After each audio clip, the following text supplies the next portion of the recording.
We know that here at Oxford, we feel it's never different this time, but what gives you confidence that it's not ever different this time, despite that it might feel that way?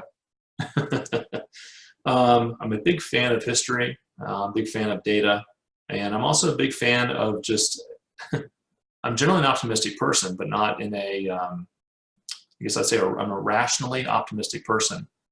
If you look at the long sweep of history and you look at, gosh, I just drew a blank on what the name of this website was.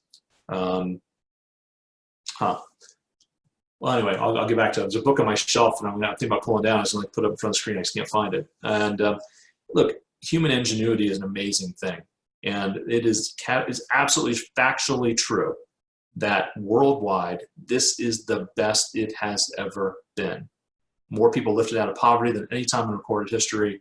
I mean, it would just go on and on. So I'm not someone who can very easily find the negative in what's going on out there. I'm so fascinated by the positives that we see all the time, even with setbacks like this. And we literally have, which one of our clients, literally one of their kids is one of those researchers right now who's at the lab at 1 o'clock in the morning trying to figure out how to beat this thing. And they're, it's one really smart kid working along, my goodness, probably thousands of other people in the biotech pharmaceutical industries. They're going to solve this thing.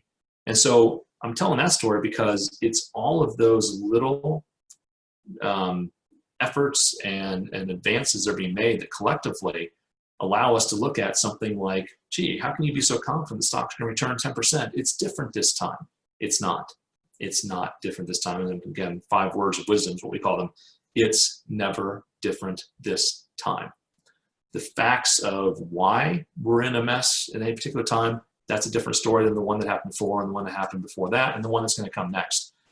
But the underlying strength of human ingenuity, an unbelievable economic system that allows people to be rewarded for taking risks and trying to put new things out there, that's where you get 10% returns over time. And you either look at the sum total of our efforts and say, my goodness, the future is bright, even though we're going through a cloudy period right now. Or you look at it and say, it's different, I'm just not comfortable. And that's okay. If that's your feeling, then you should not be in stocks. I mean, it's as simple as that. But if you do believe that the long view of this is that things are going to be better, then stocks are a way to be rewarded for helping invest in those advancements that are taking place right now.